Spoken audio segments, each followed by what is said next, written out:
Good evening and welcome to another episode of the Perceptive Podcast here on Game Wisdom, where we examine the art and science of games. I'm of course Josh Bycer, and we have another developer interview lined up tonight. We're going to be discussing the game Undermine with the developers of it from Thorium, and hopefully I didn't butcher that too badly. But please welcome to the podcast, Derek and Clint. How are you guys doing? Good, great. Thanks for having us on. Yep, it's a pleasure to have you guys on. I've been playing Undermine on and off since it went into early access, and we are recording this about 2 weeks away from the game officially hitting 1.0, so definitely congratulations on that. Thank you. Yeah, feels really good to almost be there. Yes, I'm sure it does. And we're going to be discussing the game as well as some roguelike design topics for this cast. So, since this is both of your first times on my cast, as always, I'd like to give you guys a chance to kind of talk a little bit about your background. And for the people listening, what is Undermine? Sure. So, I'll start with my background. I began my career as an engineer, except not in games. For IBM, I worked for a number of years. And eventually decided this is boring. I need to do something else in my life. So, got into games. And now, after working at some bigger studios, finally have gone indie. I guess my title would be lead engineer of Thorium. And I did all the programming for Undermine, bit of design work. And yeah, been in the games industry for about 10 years now, I suppose. Nice. Through a stint at Relic, through Blackbird Entertainment. Both of those are Vancouver-based studios. Mm-hmm. But nothing compares to indie. Indie is by far the most fun. You have total control over what you do, and it's a lot of fun. Oh, yes, I've heard that from a lot of developers. Yep. Yeah, it's not an uncommon story, I don't think, to break away from a bigger studio and do your own thing. My name is Clint Tasker, and I've been in games for 15 years now. I started at EA back in 2005. I was a tester for just as the Xbox 360 was coming out on the market. And so I worked there for a couple of years, and then I moved over to Relic. After a couple of years there, I met Derek. Worked at Relic for about 4 years on PC games like Company of Heroes and Dawn of War. Nice. I got laid off because THQ imploded. They went bankrupt, and there was mass layoffs across the company, and so I got caught up in one of those. I ended up moving down to the States from Vancouver. So Relic is based in Vancouver. So I moved down to Seattle to a mobile company that was very small and indie, kind of during the Wild West era of mobile, which was really fun. But we eventually got bought by King, and then King got bought by Activision. So like a tiny fish got eaten by a medium-sized fish that got eaten by a giant fish. And obviously, like, a lot of culture changed, and the mobile industry changed, and it just wasn't that fun anymore. So I quit, and I joined Derek, who had been doing Undermine for a couple of years by then. Came on. Undermine had been that, like, a lot of technical development had been made, but not a lot of content development had been made. So the design of Undermine. There were big building blocks in place when I came on, but a lot of the design of Undermine came after that point. Okay, and for the people listening, obviously we're going to be talking about it extensively over the next few minutes. But what is kind of the elevator pitch of Undermine? This is you, Clint. Go for it. The elevator pitch is Undermine's kind of an action adventure roguelike. It mixes. It mixes elements from real roguelikes or I guess less progression-based roguelikes like The Binding of Isaac. I know there's some there's purists out there that'll crucify me for saying that. But it mixes stuff from elements of like roguelikes like Binding of Isaac with roguelites like Rogue Legacy. So those are like two of our biggest inspirations for the game. Really what we like about the genre is kind of the mechanical and systems interaction and really being able to develop a character in creative ways. And so the goal with Undermine was always to make items that interacted or to maximize the potential of interaction between different items. Not just combat items, but like exploration items and resource items as well. And how long has Undermine actually been in development for? I think a little over 5 years now. I hit on the concept, or I just kind of came up with the desire to want to make a roguelike 2015-ish, and it just like a lot of paths, this one has not been a straight line. Mm-hmm. The original impetus was sort of just I wanted a fun top-down dungeon exploration game. This is something we don't talk about a whole lot, but there was a weird Bitcoin phase where Undermine was going to be a Bitcoin miner, basically, like very literal interpretation of mining Bitcoins. That lasted about a month and went through a couple pitches to the Canadian government. They hand out a lot of grants for wacky game ideas, and I figured, what the heck, I'll take my shot here. All of that is quite unrecognizable from what the game is today. I think we've really wrangled it into the best shape it can be in, and it definitely hits all the beats. And like Clint was saying, it is a development sandbox, and I've taken that approach from the technical side too. I just had this burning desire to make a really fun programming sandbox for myself to play around with and express gameplay ideas through. Mm-hmm. And I think we've really hit the mark there. Mm-hmm. Yeah, so if you guys started development back in 2015, that would be right as we were kind of starting to see this explosion of roguelike designs. For those of you listening, I'm currently writing a book about roguelike design, and one of the big things about the genre was kind of this explosion over the past decade, with games like The Binding of Isaac, Spelunky, FTL, and so on, kind of showing people that you didn't need to make a turn-based kind of design, and that would basically the roguelike genre didn't need to be locked to that. And with something like Undermine, I guess, were you inspired by any of those games that were kind of starting to blow up in the market? Yeah, absolutely. So I think the thing that everyone's starting to understand now is the term roguelike means a lot of different things to a lot of different people. And I think even if you go back and look at Rogue and see what they were trying to do, the turn-based aspect, I think, was a technical limitation rather than what they actually wanted to happen. Mm-hmm. I mean, who knows? I mean, the person who made it knows. So, but I think what you see is the trappings of what is interesting about Rogue, and all these different creators come to it, and they kind of pick and pull the pieces that kind of resonate with them. So I think for us, run-based gameplay is more and more interesting to us, especially as we get older. Because it creates a self-contained experience and a good stopping point. But you can combine that with, the progression of other, roguelites that have come along and get the same kind of progression that you would get through an RPG with those self-contained bits of gameplay. And then you get other creators who kind of apply these things to different genres. So you get things like Slay the Spire that applies it to card and deck building, which was another big inspiration for us. The passive artifacts, I think, are really interesting. And of course, the two games that I mentioned before, Isaac and Rogue Legacy, were a big inspiration. Derek is a huge Spelunky fan. So we've really taken a lot from all the different big hitters in the genre. And even stuff that I think a lot of people would not consider. I've had it pitched to me that PUBG is a roguelike, where you start from scratch every time, and it's somewhat procedural, and you have to go get your build on and find the right gear and outfit yourself. I think Clint and I have played countless hours of MOBAs, mostly Dota 2, Heroes of New Earth. To me, I get a lot of the same feeling from that experience. You start very lowly every single time. It's about an hour long. And by the end of it, you have achieved this great status, hopefully. So it's those little hour-long loops inside it that I think we gravitate towards and focus on. And I just want to say, Derek, by saying the line "PUBG is a roguelike," I think you probably cause a lot of migraines definitely out in the ether right now. Just to be clear, I'm not claiming that. All I'm saying is that I have heard people claim that.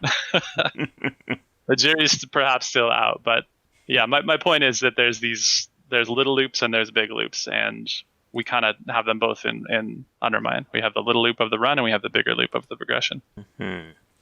And getting that gameplay loop down about roguelike design, that of course takes us to the ever popular topic of roguelike versus roguelite. And that's another thing that we could spend a few hours, I'm sure, debating with people on. So I guess, like, for you guys, where do you see, like, Undermine, like, fit in? And do you have, like, any thoughts on, like, what those two terms, like, actually mean together?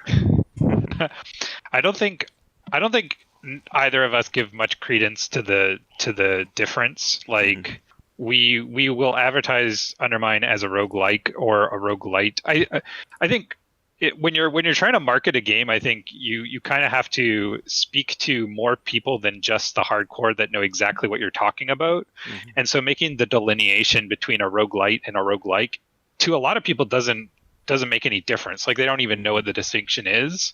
So a lot of the time we won't. I would, if like you really had to classify Undermine, I think we would say it's a roguelite. But we don't make that distinction too often because a lot of people just don't understand it, and we don't want to create confusion.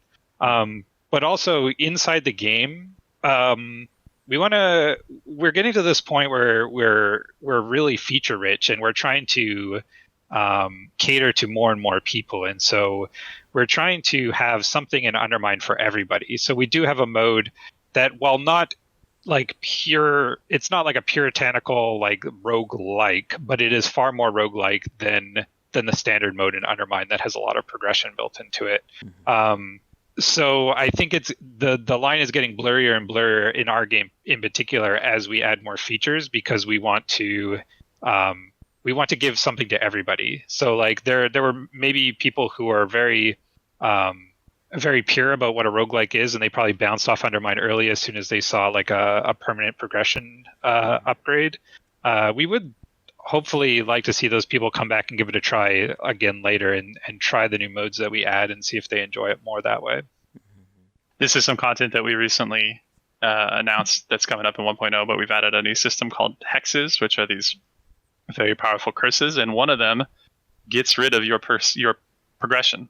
It just strips all of your upgrades that you bought off of you. So now you can play the main mode much more as a roguelike as well. So like Clint has said, we've really worked to blur the lines between all of it. So when people ask us, is this a roguelite or a roguelike? I say it's both. Depends on which mode you want to play. Yeah, and it's very tricky. Like, and people will like argue to the death over some of this terminology. And it's one of the things I'm trying to make it a little bit more clear in my book about the differences between the two. And the progression system, I think that's always a fascinating part, and something that we didn't really see to the same extent with the classical roguelikes. And it is something that I like through like the games that I play and just like trying to do some casual research. I think like Binding of Isaac was like the first game to like really nailed this idea of what you do in run A will provide some kind of major change or carryover to run B. And then we saw that evolve even further with titles like Rogue Legacy, where the entire where progression is essentially going to be ever present, and you're always moving that needle forward with each run. Mm-hmm. And yeah, I agree. And with something like with Undermine, you mentioned a few minutes ago about the kind of interactivity between your various items. And this is something that ever since I played The Binding of Isaac, it's something that I wanted more developers to kind of experiment with. This idea that instead of these items kind of being like limited to each other, as in you either take the fire axe or the ice axe, it's an idea of you can take the fire enchantment and the ice enchantment, and now you're just doing fire and ice. Or Binding of Isaac, a triple bomb into a split bomb into a brimstone that just like wipes the entire screen. And yeah, I guess as you guys were developing Undermine, what was kind of the overall philosophy in terms of like the items you wanted to put in and that level of interactivity? The level of interactivity we wanted was maximum. So we when we look at items that we want to put into the game, like if they don't interact with other items or we can't foresee them interacting with items in the future, like we just don't do them at all. There were early relics that we added to Undermine that just they would do something flashy, like you would jump up in the air and press jump again, and you slam back into the ground, and that's like a neat action move you can do. But it doesn't combine with your other tool set in any way. And early on, what we did is, I can't remember how we called it, but I guess the way we talk about it more now is like setups and payoffs. And so you want to, like a setup would be an item that like makes you crit more, and then a payoff would be an item that does something when you crit. And so we continuously put more and more of that stuff in, and now it's gotten to the point where the matrix is so large that we can't foresee all of the interactions until they happen. And so you'll get emergent stuff that is either cool or degenerate, and we have to fix the degenerate stuff and leave the cool stuff. And sometimes people think the degenerate stuff is cool, so you kind of back yourself into a corner on whether you fix it or not. But the way we looked at it, and Isaac was a big inspiration. I think if you look at games like Isaac, or if you even look at Rogue, or you look at like the Legend of Zelda is a little different because it's more of like a self-contained ecosystem.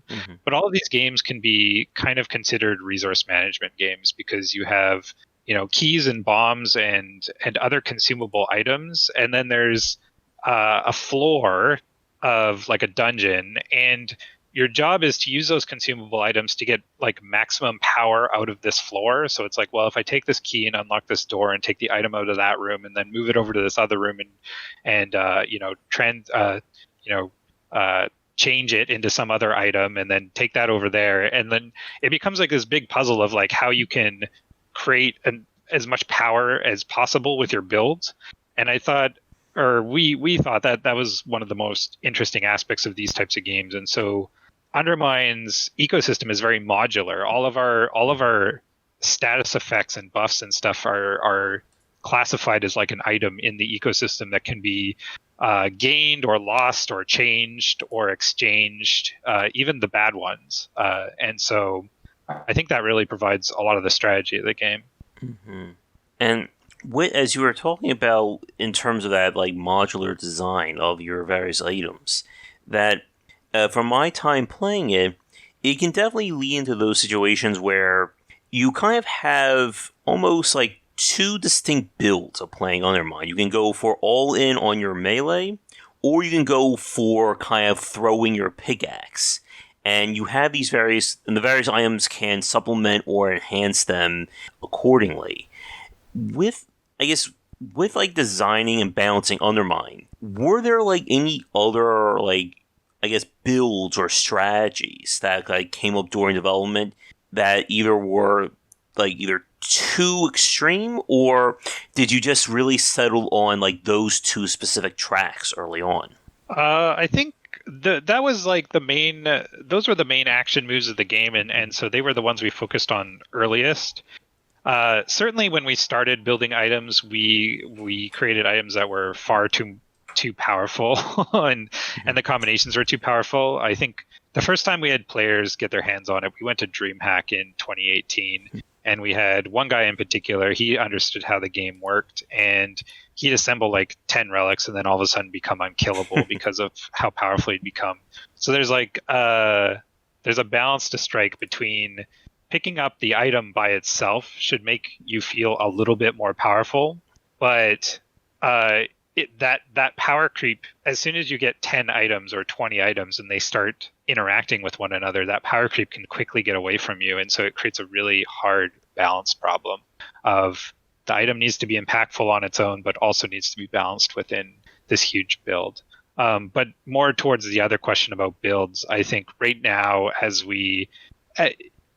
part of 1.0, we were trying to add more items in that encourage different kinds of builds that are not melee or ranged focused, more builds that center around you having armor and that armor being able to do something for you, or you having trying to create more of a bomb build that can happen, which is a tricky proposition because I think in any game with consumables, players are naturally inclined to not spend those consumables. They want to they want to hoard them, even if that's not logical. Like if you have 99 of something and using it doesn't mean anything, you should use it if it's going to be the most powerful thing available to you. But just trying to encourage people to get out of that mindset of hoarding and allow like a consumable to be center to your build. So we're trying to put more and more stuff in to encourage different types of play that are not just the vanilla melee or throw. Mm-hmm. It has this nice sort of double effect as well, in that the more items that we give you, the more possibilities are open to you.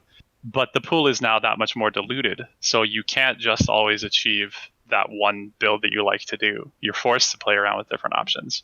Just because of the opportunity cost, you're not going to see the items that you actually want to get, so you have to make do with the items that you do get.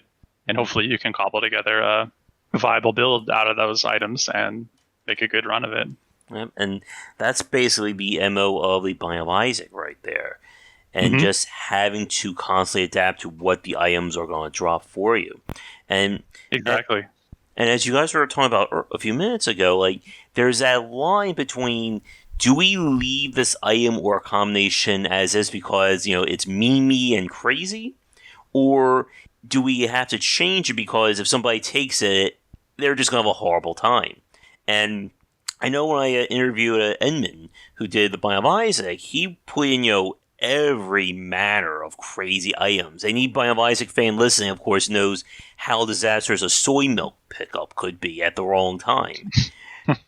And, like, his idea was basically, screw balance, I'm just going to put everything in there, and we're just going to kind of let the chips fall where they lie. And with Undermine, I guess, what were kind of like the considerations you guys were thinking about in terms of how strong should an item be and how weak should an item be? Like, should there be an item in the game that is purposely a bad choice for somebody to pick up? Ooh, that's a great question. This has been a topic of many conversations because I think there's kind of what we want and there's kind of what we think will be more tolerable to the community or, to the people playing our game. I think Derek and I lie more on the line of like items should just be interesting and they should be in there, and sometimes they're a bad choice and sometimes they're not. But we have had to cave in on some items. I'd created an item called Caustic Vial, and what it did is when you tapped an enemy with a ranged attack, it would put a buff on them, or a debuff on them, I guess. And when they died, they'd explode in an AoE.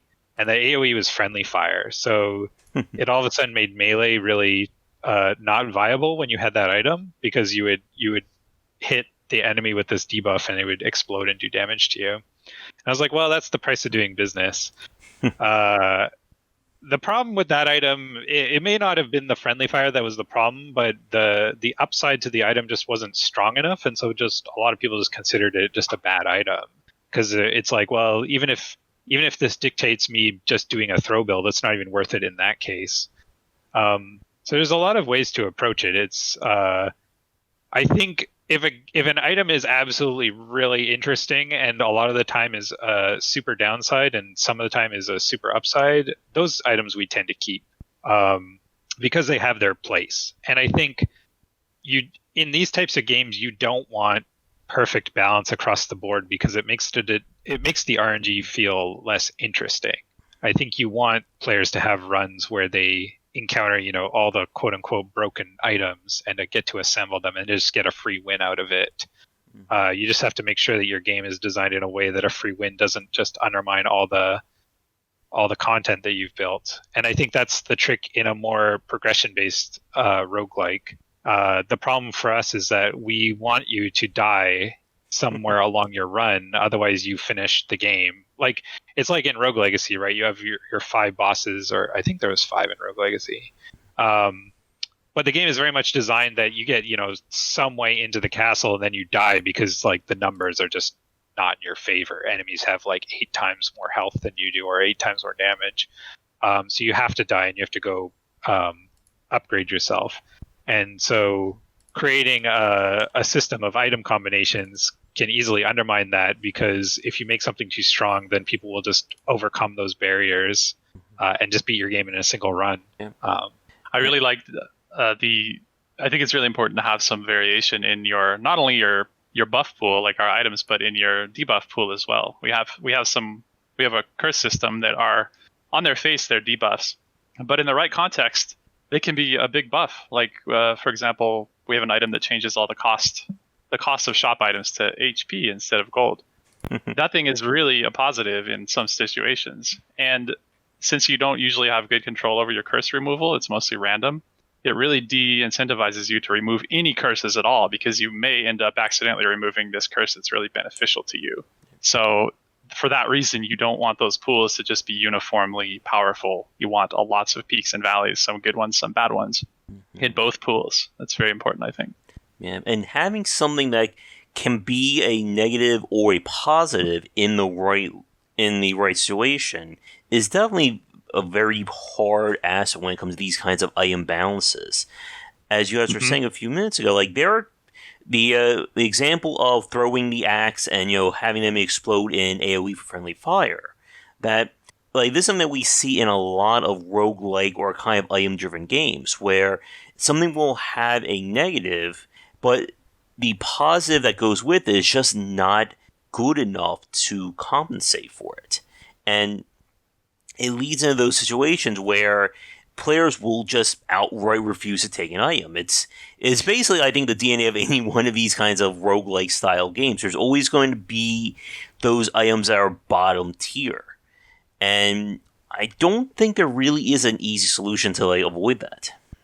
No, I think the way you want to approach it is if every player is putting the same item on the bottom of their tier list, then you probably need to change that item in some way. Otherwise, it's not serving any purpose other than just disappointing people all the time. But if when you're building a game of this type, if everyone's putting together tier lists and those tier lists are different across players, then your job is you're successful, because an item can generally be considered weak, but if some people consider it their favorite item or an item they don't mind, then there's a difference of opinion there, and I think that's an interesting thing. I don't think these games would be as interesting as they are if people just put together tier lists of items and they were all identical. It's some items should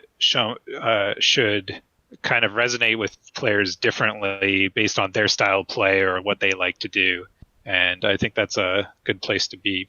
I think we would be remiss if we didn't also mention in some way Magic the Gathering as inspiration for some of our design decisions, such as the whole draft aspect, right? You're making your build there when you're drafting Magic, and some cards are just absolutely passed around the table and nobody wants to take them. They're always last pick. But then a few years down the road, a deck will come out that headlines that card that everybody passed at the table last season, and it's amazing because the context has changed. And I feel like that's how some of our items work. In the right context, they're just brilliant. Yep. Yeah, that's another way of looking at the item design too. Is some items the community will generally consider weak, and we won't have any intention on changing the item, but we have something in the back of our mind like, oh, well, that item is just lacking its build, right? And so if we encourage or if we build more items that can combo with it and create more interaction, then that item will become better. And so sometimes it's not even about changing the item itself; it's just giving more context in the game for it to thrive. Yeah, and I think what you said about kind of having the tier list, a different tier list, is a really solid point. Because as we've said, when you start throwing in all these crazy combinations, you never know how something is really going to interact. And I'm sure with a game like Undermine, with all the items you've designed, that you haven't had a chance to play test every possible combination that no, can definitely work. not. Not even close. And that's kind of like the beauty of these kinds of games. Because one of the things I think we see some roguelike designers slip up on is that they adhere too much to trying to make the game perfectly balanced. And then you run into that situation of, okay, if I don't get item X, my run is completely over. Just stop it and we need to, re-roll. Right. Yeah, we definitely try to avoid that situation. This is a stumbling block or this is a big tell when I think we're designing an item. If this is or a curse in particular. If you get this curse and it's so detrimental that you just feel like restarting and giving up and starting a new run, then obviously that curse is too strong. We need to tone it down. Yeah, early in development, we put in when we first started building curses, we put in a curse that didn't let you heal, and it was so above the board or it was so much more powerful than all the other curses that players would essentially just give up and restart if they got it. And now that is considered in our game a hex, and hexes are essentially just insane modifiers that build new runs that are like, hey, you start at 1 H, or you are always at 1 HP, or you can't heal, or all items are hidden. These are totally optional things for people who have really dominated the game and are looking for extra challenge. So it can be very easy to go overboard with the item's design. But I think Edmund has it. I like his philosophy because you want to put in items that are really over the top and really make people, enjoy picking those things up and trying them out. But you also want to. I think to some, this is a very personal taste, right? Like I think we pull back and we err on the side of a little bit more balance than a game like Isaac. You can break so badly that if you're not careful, you will literally destroy your game. Like you'll crash the game and it can't handle it anymore, right? We try to avoid all of those situations. So like even if players know how to destroy the game, they can't. We slip up sometimes. Like currently the live version of the game is destroyable. We have like an infinite duplication. It's not even really a bug. It just like it was an oversight more than anything. But those kind of things we want to fix because they can also just lead to boring gameplay, right? Like if it's the best thing to do to sit and dupe this item for like 2 hours and to like really maximize your run, it's not a great place for players to be. You want to make sure that they can keep moving on with their run and it doesn't take an inordinate amount of time to overcome. Now, one thing that I wanted to ask you guys about, and this is another one of those aspects that can be very challenging for roguelike developers, is the long-term persistence or the progression in Undermine. And this is also one of those areas, as we said earlier, with the whole roguelite debate that people will argue about. And I know you guys have said a few minutes ago that you didn't want the game to be essentially winnable in one run. And a major part of that with the Rogue Legacy trappings is that fact that for most people, you're not going to have a level 1 run on Rogue Legacy. I've heard it is possible. I've heard like speedrunners have made use of it, but I am definitely not good enough for it. Right. And there's always, I think, that fine line you have to walk with these kinds of persistent elements that if you make it too weak, then as you said, players going to, beat the game on this first 2-3 runs, get bored of the game and stop playing it. But if you go too extreme, then it gets in that situation of I need to basically fail 15 times and raise my attack up just so I can get through the game and actually have a chance at winning it. And I want to ask you both, like, what are your thoughts on that, on like the whole progression system, and how did that apply to Undermine's balance? It's been a really tough thing to balance. A lot of the most negative feedback we've gotten on Undermine, I think, is that the game can feel grindy. Lots of people, even if they like the game, they consider it grindy. And we've been trying to figure out why that is, because our game, it is balanced a little bit like a Souls game, where it's like if you are good enough, you could just run through the entire game without the progression. But for most people, it's going to be you like they will need the progression to overcome some of the challenges. And so it's where do you want to draw the line of like how much can player skill get you and how much do you need these upgrades? And then also how many runs to buy the upgrades that you feel you need. So I think when we first went out into early access, we didn't have a lot of content, and I think we artificially inflated how hard we made the game, or how much you had to buy or how much you had to save for the upgrades, just because we didn't want people to just blow through the content. And as we've been adding more and more content onto the end of the game, we've been not making the game easier as a whole, but flattening the difficulty curve towards the beginning of it to try and avoid the grindiness, so that you feel like you can make more progression in the early stages and get into the middle of the game where you're unlocking things at a pretty regular rate and seeing a lot of new stuff. I don't know if we're at the perfect level yet, and it's been something that we've really struggled with. I think that was maybe when we decided to do roguelite features like progression. That was maybe a thing that we underestimated, or how difficult that balance was going to be to strike. Very true. Going back to something that Clint said earlier too, where we're trying to kind of offer a smorgasbord of just something for everybody. I think one of the things that I pride ourselves on above even a game like Rogue Legacy is that our story is for certainly a certain type of player as well. We offer a lot more narrative. We offer NPCs, and we've tried to make sure that a fair bit of that comes in early. You rescue the blacksmith early. You start unlocking new NPCs early in the game, so that you can at least see what your options are very early on. And a lot of people, I think, are motivated to just sort of uncover the storyline as well. It's not just about trying to buy that next upgrade, but it's trying to figure out what the mystery of the Undermine is. So that's another hook for another type of player. Yep. And I kind of want to build off of what Clint was just saying about the game feeling grindy. Like, for myself, like, when I got really lucky, and during, I think this was maybe 5-6 months ago, it was like right around that time I was replaying the game, I managed to beat the first boss, I think, on my first or second run of a brand new account. And like you guys said, that's a kind of one of the major points about these kinds of progression systems. They're there to help somebody who is not basically getting good RNG.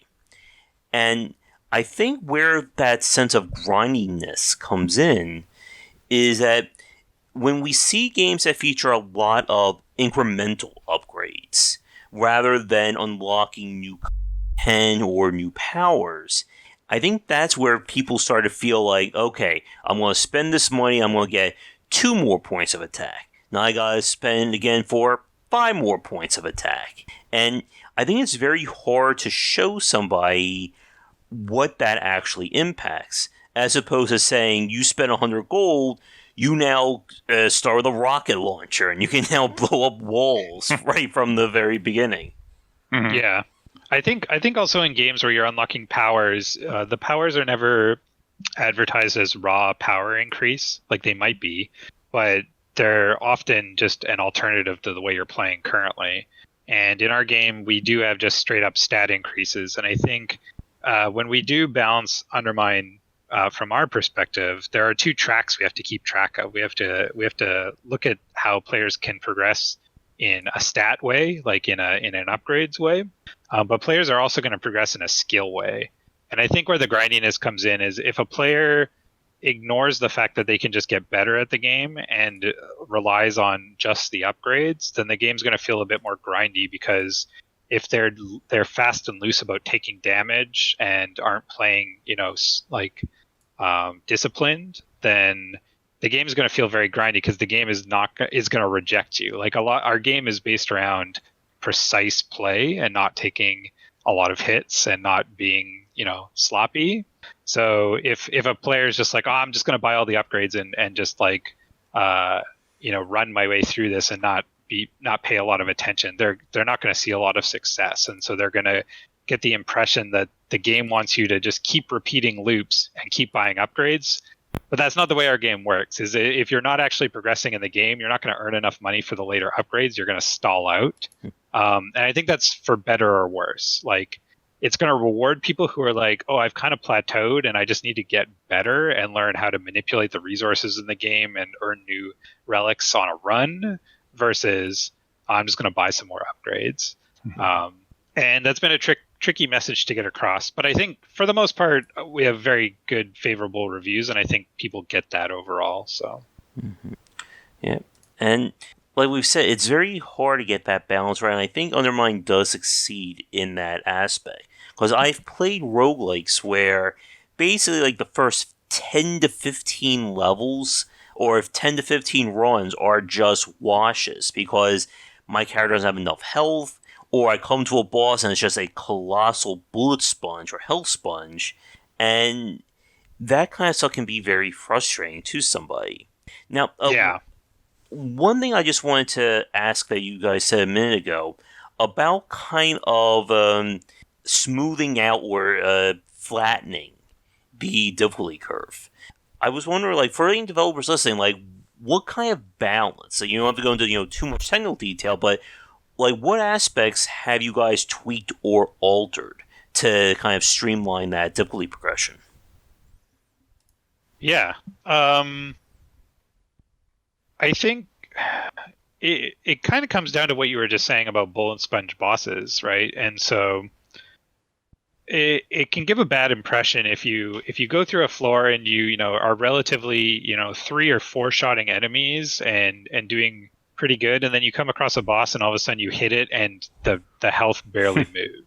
That doesn't necessarily mean the boss is hard. Like, maybe the boss has like a super easy pattern and all you have to do is just repeat it over and over again.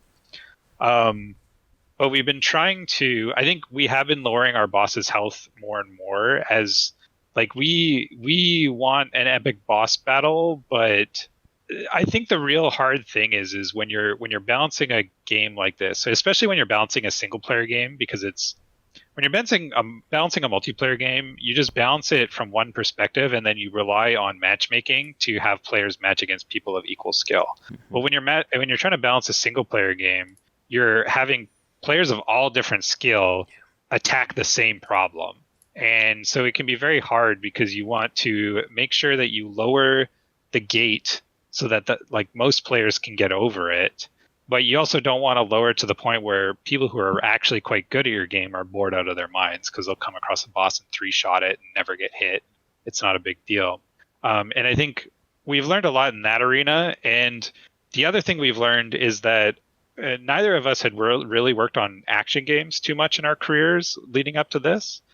We'd work on strategy games and things like that. And so the thing we're learning to make a good boss battle is to actually have intricate patterns and unpredictability be part of the difficulty rather than just the sheer amount of hit points something has.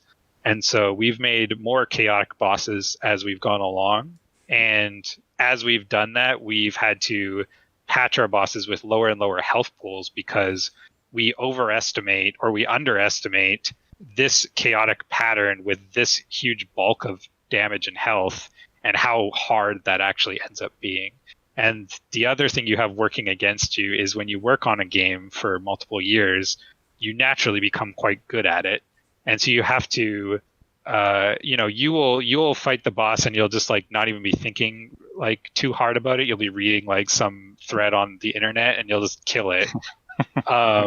But then, someone who comes to your game and has never played it before and is still struggling with basic controls and trying to remember which button does which, they come into that boss fight and it absolutely smashes them. Mm-hmm. And so you have to overcome your own biases too, of okay, well, this is relatively easy for us, but that means it's probably actually quite hard for most players. And so it's a combination. I think this is why early access is particularly good for these types of games. Is if you're gonna create a game like this, unless you have a lot of friends who are willing to give you feedback, honest feedback, and play the game for you, and really have a variety of skill levels to help you balance. You really need to actually just put it in the hands of some dedicated players that are going to give you honest feedback. Because and then you have to make very targeted decisions about that feedback. Most people consider it hard. Is that actually what you want to accomplish or not? Or do you want it to be easier? I think one of the best things we've done kind of all along, but especially recently leading up to 1.0, is that we've given players tools to tune their own difficulty. Mm-hmm. So we'll down tune bosses to be, a fit for the average player. But for the really good players out there, here's a bunch of hexes. If you think that boss is too easy, try fighting him at 1 HP. Now let's talk about difficulty. And that may, our thought is that that's really going to satisfy a lot of the difficulty curve. Just let the players choose the difficulty, and through a much more interesting system than just the difficulty slider. We've given them a lot of tools to play with. Yeah, and we try to incentivize risky play, where we have, like I said a long time ago, or earlier in this talk, our curse system is very modular, and so it acts as having different items applied to you, just like relics. And so then you have payoff items that are well, for every curse you have, now your damage is increased by 2 or 4 or whatever. And so players who want to show off can be like, oh, look at my 64 curse stack with my 140 damage. So it's like, yeah, they have 140 damage, but they have like 60 things working against them. And just incentivizing that for people who are skilled at the game. Mm-hmm. And like that kind of modular difficulty, that's another very fascinating discussion we had about letting the player pick and choose what aspects of the game they want to make harder. One of my favorite examples was from Way of the Pacifists, that basically lets you tweak every detail what can make that game difficult and tune it to how you would see it. Yeah. Now, yeah, we take that approach, but we try and do it as more of an in-world thing. Mm-hmm. Like we don't really want a menu where you choose like easy, medium, hard, or anything like that. But we allow a lot of different outlets inside the game to do the same kind of thing. Yeah. There's an added bonus to all this too, is that we are a small team, and our even though I think we're relatively quick at creating content, our content is limited. But a way we can really stretch it is to just recontextualize it. So when we build Undermine, for example, it's the same floors, it's the same enemies, except now they're on different floors, and it's the same bosses, except in different orders. So here's the same content, completely recontextualized, which dramatically throws the balance in a different direction. And I think it's naturally harder, and it was meant to be, but I think it's also a whole lot more interesting to look at things in a new light like that. One thing I wanted to ask both of you guys about, as you were saying a few minutes ago, that your respective backgrounds are with like the strategy game and strategy game genre, and we could certainly have a discussion about Company of Heroes. That would probably be way out of topic for today, but maybe someday we'll have that discussion. That'd be great. And discussing these from the idea of an action roguelike point of view, going into Undermine, were there any like interesting aspects or details about focusing more on player skill in that regard that you guys had to kind of like wrap your heads around? Yeah, like our broken dodge mechanic. Yeah, exactly. This is definitely a topic we end up spending a lot of time discussing. What is the basic move kit like? Is it too strong? Is it too weak? Is it too complex? Yeah, we went through a lot of kind of undirected iteration at the beginning, just trying to get a good feel for what a basic moveset would be like. And for better or worse, I think some people appreciate it, some people dislike it. The top-down jump is such a core piece of the puzzle, but yet it's not something that really players expect. Some players have grievances with the implementation of the jump, the readability of it, since it is just a 2D game. There's a lot of challenges there that we struggle against too, just because when you can correctly utilize that tool, it's tremendously powerful. So we have to try to balance against that all the time, I feel. I think the trick with an action game is you use things like effects and animation to improve the readability of the game. And that's something that we were not used to, and we've had to learn a lot about, because when you go and make a strategy game, you can just apply an icon, or a lot of the time you just rely on HUD to give information to the player, and so you don't have to create like a fancy animation. You create like a little icon indicator for them. In an action game, you don't want to clutter up the play field with a bunch of icons or with a bunch of text or any other kind of nonsense like that. You just need to create proper animated tells and things like that. And when you go to make a game with a dodge, I think this is the weaker side of Undermine, is like our jump, for example, works similar to a dodge roll, but not entirely like a dodge roll. Like, you actually aren't invincible for any of the frames, but because the game is technically a 3D game, you are on a plane that most attacks will not hit you, and so you're functionally invincible. But there's no lag between jumping off the ground or landing on the ground, but because of where your collider is in space, you can or cannot be hit. And so I think, just based on our background and our experience making games, like there are areas we could have improved because we didn't anticipate the importance of those aspects. And of course, Undermine is like a living, breathing thing, and so maybe there will be a day where we go back and improve those, and we constantly are. I think we've gotten it to a point where most people get it and don't have too much issue with it. We still get bug reports almost every day where players are convinced that they're stuck, and all they have to do is just jump over the rock in their way. But they're such not in the mindset of being able to jump from a top-down perspective that they would rather go open a bug report than to explore their options to jump over a rock. And that's been really eye-opening, just to think, okay, maybe we really have, for better or worse, we've violated some long-standing tradition of you don't jump in top-down games. But for my money, that was a very conscious decision, probably for that reason, just to introduce a kind of new twist on things. And as you were saying, like getting the movement kit down pat for like any kind of action-based game is very important. And I think this is another area where I've seen some developers struggle with, is, as you guys said, like, how good or how powerful should the basic moveset be? I have played, and for people listening who know, like, I have played plenty of action games in the last 20 years. And for games that make use of dodge rolls and iframes, I will exploit the heck out of that and not take any damage. Mm-hmm. And there are games that will purposely limit what the player can do. And then you run into the opposite effect that the basic feel of the game doesn't feel right, or it feels very cumbersome.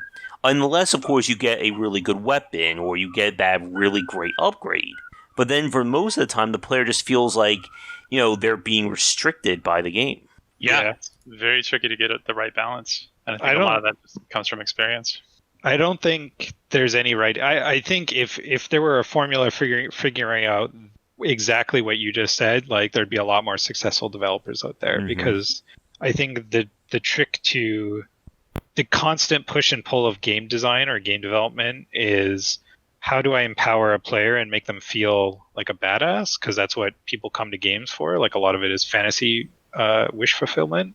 But the other half of the coin is challenge, and how do I apply challenge to the player? And you constantly just want to push the player into that flow state of like challenging them and then being able to overcome it, and then ratcheting up the challenge and then being able to overcome that.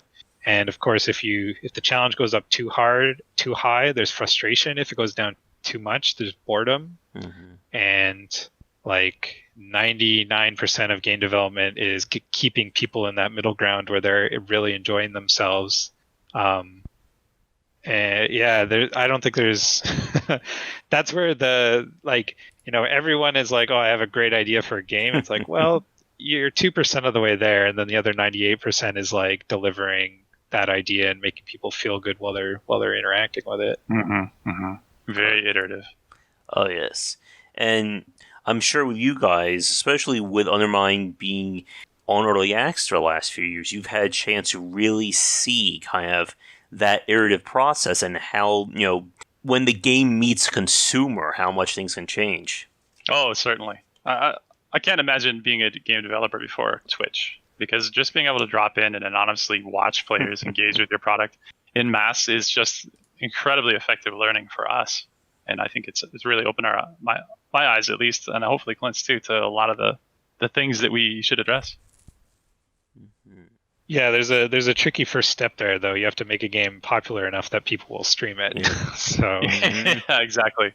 Yeah, got to get over that initial hurdle. Yes, and that is definitely another topic we can certainly spend some time on. As a quick time check, we are almost at an hour in. I think I just have a few more sets of questions for you guys, so maybe another 15-20 minutes if that works for you. Sure. That's fine, yeah. Okay. Back in 3, 2, 1. Yeah, and it's I guess with the early access, I think this is one of those things when it comes to roguelike games in particular that can be very challenging from an early access point of view, is that so much of these games are built on that iterative process.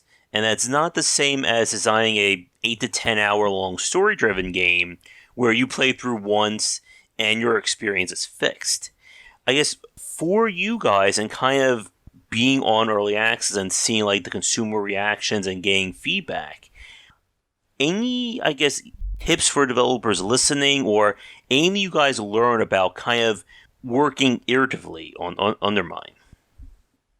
I think I wouldn't call Undermine's development totally iterative, and even though we are in early access and we listen to the community a lot, we very much have a point of view and we have opinions on where we want the game to go. And player sentiment has changed that sometimes, but usually in a way where it's like, hey, we're planning to do these two in the game. It's like, oh, well, maybe we should prioritize this one over the other one. I'm sorry to interrupt my and so I think... Oh, I'm sorry, guys. My headset kind of cut out there after I finished asking that question. Could you repeat the answer if you don't mind? Yeah, I was just saying that I think even if you're in early access and you are iterating on your own game, you need to have a strong point of view of where you want to go. If you let players dictate exactly the changes that you make, I don't think that ever ends with the kind of results that you hope it does. And you can always have that happen. If you just build mod support for your game, that will happen. But I think it's important to always have kind of like this direction that you want to go in. And then I think the strength of the player feedback, players are very good at vocalizing what they don't like about stuff. But they're very, or a lot of the time, I think they're a little bit off the mark when it comes to the course correction for whatever it is that they don't like. Mm-hmm. Like they will always offer their idea of what you should do. But I think the best way to take feedback is to internalize what people are saying and try and really suss out the sentiment of like, okay, I know this person is telling me they don't like X, and it may very well be that X is what is bothering them, mm-hmm. but what really might be bothering them is something else entirely, and so you need to reconcile that with your own vision of the game, and then come to the table with your own fix or your own implementation that you think is going to fix the problem. For us, I think a lot of the time the fix is not something players expect, but a lot of the time they appreciate because we've really internalized what they've been telling us, and not like we don't ignore player feedback at all. But we don't always implement. We very rarely implement their ideas verbatim. We usually run it through our own personal filters. Some tech advice for any of your listeners out there who want to set up a really good early access environment for their games. I think we've gotten a ton of value out of having correct crash reporting and correct bug reporting throughout early access. These are just two more very valuable channels to collect player feedback and sentiment. And if you're a small team, chances are pretty good that you're going to have to do a lot of stabilization of your game before you reach 1.0. So from a technical side, we've gotten a lot of value out of early access just because it's explored those combinations of items for us that we would never get to, and it's really fleshed out the crashes and the bad interactions and all those things. Mm-hmm. And as you were saying regarding the accepting the feedback of the consumer, I think that's another very important point for developers, that there is that line you have to be careful of. I'm going to ignore all feedback. I'm just going to make the game I want to make and screw everybody else, or I'm going to accept all the feedback and make all the changes, and then I end up with just this hodgepodge of game mechanics. Yeah. Designed by committee. Yep. Never works. Not all feedback is valid feedback. I think that's the first place to start. Is sometimes people will give you an opinion and you're just like, I mean, it's cool to have opinions, I guess. Like if somebody says, I hate roguelikes, could you make this a battle royale game? Exactly. Yeah. There are people who will play your game that you will never please no matter what, and so you need to just learn how to ignore those people without ignoring other people. And the really tough thing I think about being any kind of artist or any kind of creative, and putting your stuff into the world to have it critiqued, because that is what invariably is going to happen, is that not all people feel it's their responsibility to put that feedback in any kind of constructive form. Yeah. But just because they give their feedback in a rude fashion doesn't mean that they're wrong, right? And so you have to overcome your natural emotion of like, oh, this person just dumped all over my game. And you're like, I want to ignore them. I just want to say they're wrong and move on. And I think for me personally, I often feel that way initially. And when anyone ever gives me feedback that I think that hits a little too close to home, I get very defensive, and I'm like, no, screw that person. They don't even know what they're talking about. Yeah. But then I will think about it more and more and more, and I'll mull it over, and it's like, well, they were a jerk, but they have a point. Yeah. And so you start to zone in on what that point is, and like I said, you push it through your own filters and try and fix it in the way that you think will best suit not just that person, but like the community as a whole.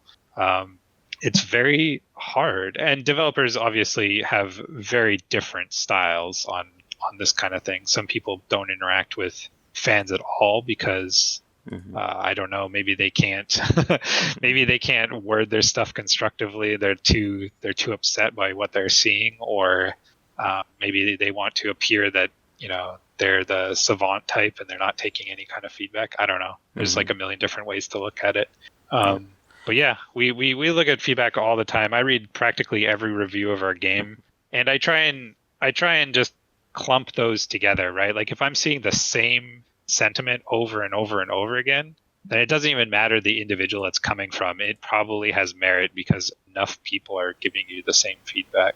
Yeah, and being able to parse that feedback, again, that's another topic and a half we can certainly break down. It's something that we've spoken about at length for a lot of my design videos, and when we do kind of game dev live casts with people as well. And it is hard, because you can have somebody, as you said, can say, this game, I died at this boss, this is a horrible game, you guys are lousy. And what they really mean is, the controls felt very cumbersome, I couldn't figure out how to dodge in time, and therefore I couldn't beat this boss. Yeah. Yeah, and some people you'll just never please. There was one guy on our Steam discussion boards, and they were like, I hate this part of the game, this part of the game, and they had played the game for 100 hours, and I'm like, well, I mean, there must be something you like about it that you've played it this much. But I ultimately ended up seeing a review from that person, and it was negative, and it's like, well, I don't even know what to do there. I'm just going to move on and address other things where I can. This is something you certainly see a lot, though. The people with the most playtime are often the most passionate about the game, obviously, and they're very convicted about their opinions about it. So even though they may have a lot of playtime, they also might not like your game. They'll be very vocal about it. It's a weird conundrum. Yeah. So I think with that, I just have a few more general questions for you guys, and then we'll begin to wrap things up. Sure. One thing that I wanted to ask about, and again, keeping with what we were talking about earlier, with Undermine being your first kind of roguelike kind of experience, one of the things I've been reading and looking at for my book is using procedural generation, and how it can often be misunderstood by a lot of developers. So I just want to ask for either of you, what was it like working with Proc Gen for Undermine? I think the misconception is, this is something I wanted to talk about earlier, is the misconception in roguelikes is that RNG is RNG, right? Like it's just randomness. But the successful roguelikes, or the successful games that employ a large portion of randomness in their game, that randomness is very designed. Yeah. Like if you're just going to say, oh, well, a random amount of keys are going to drop on this floor, like some people are going to have experiences that are wildly different, and a lot of those experiences are going to be bad. And so a lot of the time it's tailoring windows to allow for really emergent, spontaneous things like, oh, this random thing appeared and it like blew out my economy, and like I was able to afford everything on the run. Or you want to have dry spells where people have to be really crafty and creative with how they defeat the level, because they didn't actually get a lot of bonuses. But the trick is really making those feel organic and natural, when in a lot of cases they are not. And if you are just relying on pure randomness, your game is going to feel very, like 90% of the time it's going to feel bad, because real randomness feels bad most of the time. So you actually want to tailor it a lot of the time, while making it feel fresh and new every single time as well. Yeah. As a good example of that, we certainly do. Our levels are procedural to a point, but Clint does a ton of work to build hand-built content within each room, but then that content is moved around. The content itself is internally randomized. So yeah, it's a very finely tuned slider between pure random and purely handmade, and we try to tune that in every aspect of the game. Yeah. I think one of the biggest compliments, and we see this, it's not like a common compliment or a common comment, but when people are like, oh, this dungeon is proc gen, but it feels handcrafted, which I've seen a couple of times, and I'm like, well, that makes you feel really good. Because if it's proc gen and it always feels proc gen, then that's usually not always a positive comment from people. And getting that balance right with proc gen is very difficult to do for a lot of these games. And like you guys were saying, like there's that misconception that proc gen and roguelike design is just pure, random chaos. And that is definitely not true. And I think I'm sure you guys can agree with this. I'm sure the audience who's listening as well, that the very best roguelikes are usually built on a very set or very locked set of rules that determine how this world is generated. Because as you guys were saying over the course of this cast, like balance is a very big point about this game. That you don't want the game to be spawning the hardest enemies on the very first floor. Yes, that's random and chaotic, but it doesn't lead to that experience. It doesn't lead to the player entering that flow state that you want them to be. Right. Yeah, and I think when you look at some of the biggest successes in the genre, like if you look at The Binding of Isaac, you start to learn the rules of their generator. And that makes you a better player. Like you learn the strategy. You're like, oh, a secret room is going to be adjacent to as many rooms as possible. And then a super secret room is going to be adjacent to the least amount of rooms possible. And you start to understand how the generator works and what its rules are. And then you yourself are able to manipulate those things. And we try to incorporate that as well with our own types of rules. And I think what you end up seeing is people really appreciate the depth of the game because of that, because they think once they've learned everything there is to know about the game, they start to learn the hidden rules.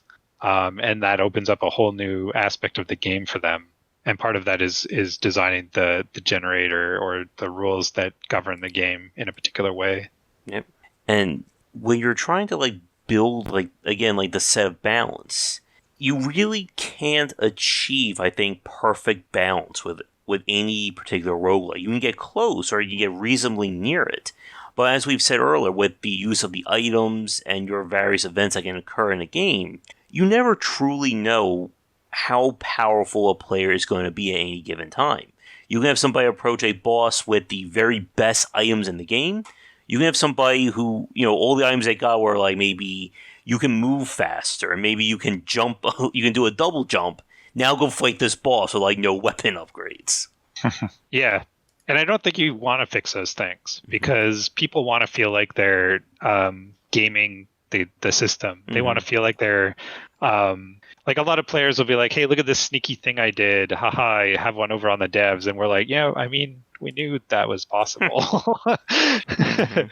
But I'm super happy that they feel that way because they're getting something out of that experience. You just, like I said before, you just want to make sure that doesn't completely undermine everything you've tried to do in your game. Yep. As long as it's kind of an isolated scenario, then it's okay. Yep. So I think we are just about at the end. There's one last topic that I wanted to just bring up very quickly, and that is the art of Undermine.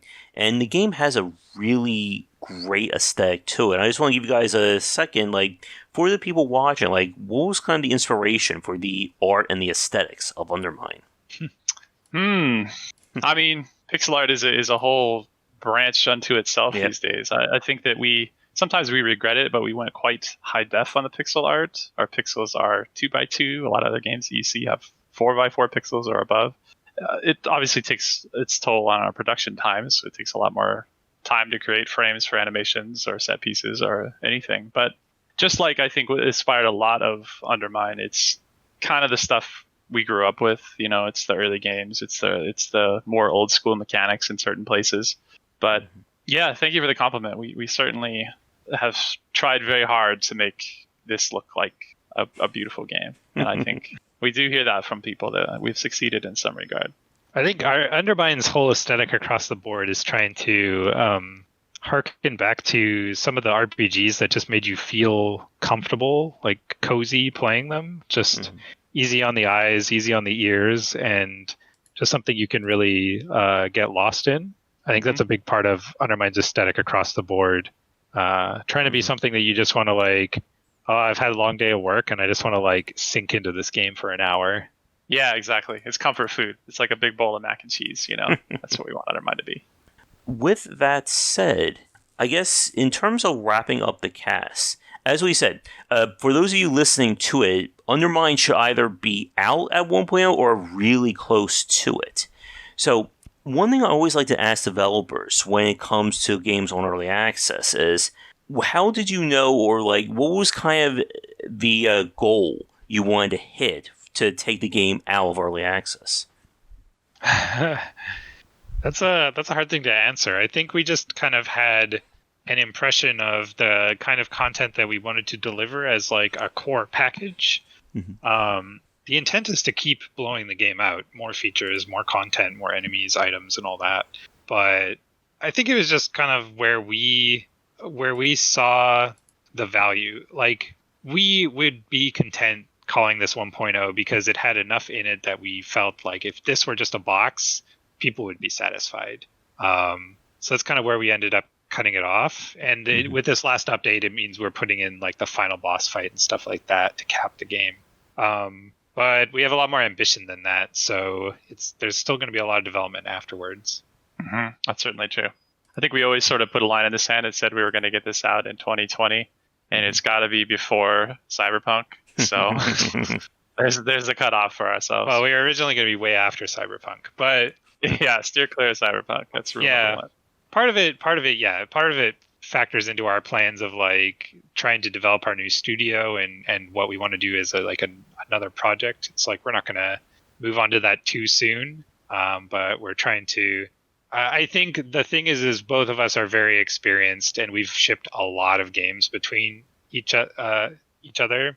I think inexperienced devs get stuck developing for really long periods of time without putting anything out. It's very nerve-wracking when you're about to release something. I know just before we went out to EA, like you get these feelings of like, I can't tell if this game is good at all anymore. I can't tell what it is. Like it just is a thing to me. I don't get it. And then you get very scared about letting anyone else see it. But you have to overcome that and ship something and learn from it. And then you take that learning and you apply it to a new thing and then you ship that thing and you create this cycle. I think we're both pretty experienced to be in that place. All right, great. And for the people listening right now, do you have any teasers you can share about what's coming to Undermine post 1.0? No, we don't have anything. I don't think. Like there'll be some major features, but certainly the number one question we get asked the most is when is this coming to Switch? And all we are saying is that will be post 1.0. So there's a big one. But yeah, as far as features, we don't want to commit too much because we're exhausted. We've done 80-hour weeks for like practically an entire year to get to where we are, and so I think the thing we're looking forward to most is like having it be 1.0 for a little while and not having a time pressure for a bit. But there'll be exciting things. All right. So I think with that, my final question for you guys then is, do you have anything you would like to say to the fans listening to end the cast on? I would just like to thank everyone who has supported us up until this point. Our early access period has been very successful, and we have a lot of people who are really passionate about the game, and it gives us all the energy in the world to keep making stuff. Really appreciate it. Yeah, absolutely. And just as a quick reminder, we are going to be on Game Pass on August 6th, so fire up those Xboxes. Nice. All right. So I think with that, we will end things here for the cast. So Derek and Clint, thank you so much for coming on. Like I said earlier, definitely best of luck and congratulations on Undermine coming out. And for the people listening, be sure to check it out either right around this time or closely after the release of this cast. Thank you. Great. Thank you very much. I had a lot of fun. All right. So for everyone listening, we're going to end the cast here. Thank you so much for tuning in. If you'd like to follow me on Twitter, I am there at GW Bycer. You can find links to our Discord channel and Patreon in the notes of this podcast. Discord is open to everybody, and Patreon can help support the channel and my site, and can get you stuff like ad-free content and bonuses such as that. For you guys, any social media you would like to plug before I let you go? Our Twitter is undermine_game, and our Discord is just Undermine. So hit us up there. All right. So with that, we're going to end things here for this week's Perceptive podcast. Come back daily for discussions on game design here and on Game Wisdom, where we examine the art and science of games. Until next time, take care.